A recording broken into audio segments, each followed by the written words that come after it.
shalom. Dans la Bible version Louis II, le mot péché apparaît 512 fois.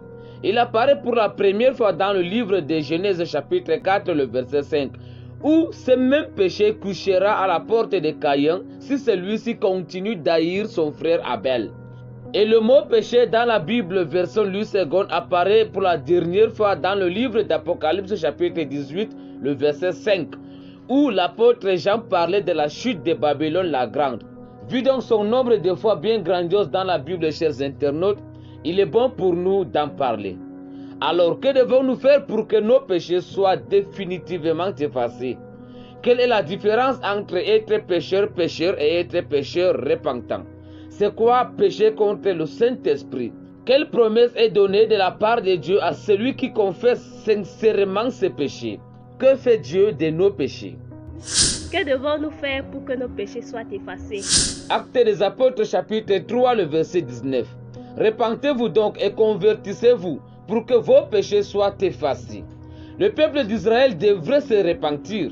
S'il agirait ainsi, ses péchés seraient effacés définitivement. Nous également, chers amis, si nous nous repentons sincèrement, Dieu effacera certainement nos péchés. Donc, n'ayons pas peur de nous repentir. Comment sommes-nous amenés à la repentance? L'épître de Paul aux Romains chapitre 2, le verset 4. Où méprises-tu les richesses de sa bonté, de sa patience, de sa longanimité, ne connaissant pas que la bonté de Dieu te pousse à la repentance?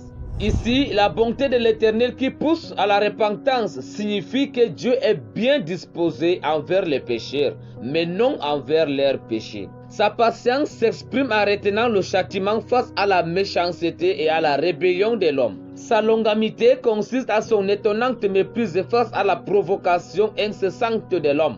Alors la bonté de Dieu qui se manifeste dans la protection et la préservation de ses créatures vise à pousser les hommes à la repentance, car Dieu ne veut qu'aucun périsse.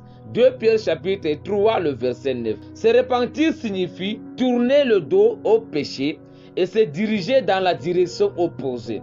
Il s'agit d'un changement d'esprit qui produit un changement d'attitude et cela résulte un changement d'action. La repentance sincère revient à prendre position pour Dieu et contre soi-même et ses péchés. Elle inclut la conscience, comme l'écrivit John Newton. Ma conscience ressentit profondément ma culpabilité. Quelle est la différence entre être pécheur et être pécheur repentant? Psaume chapitre 38, le verset 19. Car je connais mon iniquité, je suis dans la crainte à cause de mon péché.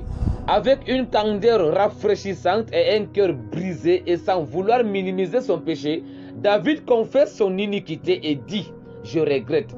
Alors quiconque adopte cette attitude devant Dieu ne sera jamais privé du pardon. Le roi David est un des exemples des pécheurs repentants puisqu'il regrette amèrement son iniquité. Il ne programme pas ses péchés, mais il pêche accidentellement. Il est différent du pécheur, car un pécheur, c'est celui-là qui ne regrette jamais ses péchés, qui programme ses péchés, qui ne se repent jamais de ses péchés, et ses péchés ne lui disent rien. Donc, ne soyons pas comme celui-là, mais soyons plutôt comme un pécheur repentant pour obtenir la faveur de notre Dieu. Que faut-il faire encore? Proverbe chapitre 28, le verset 13. Celui qui cache ses transgressions ne progresse point, mais celui qui les avoue et les délaisse obtient miséricorde. Il n'y a aucune bénédiction sur celui qui cache ses transgressions, c'est-à-dire celui qui refuse de mettre en lumière ses péchés ne prospère point. Mais celui qui avoue ses péchés à Dieu, celui-là a l'assurance non seulement que ses péchés sont pardonnés, mais aussi il prospère et Dieu oublie définitivement ses iniquités. Hébreux chapitre 10, le verset 17. À qui devons-nous normalement confesser nos péchés?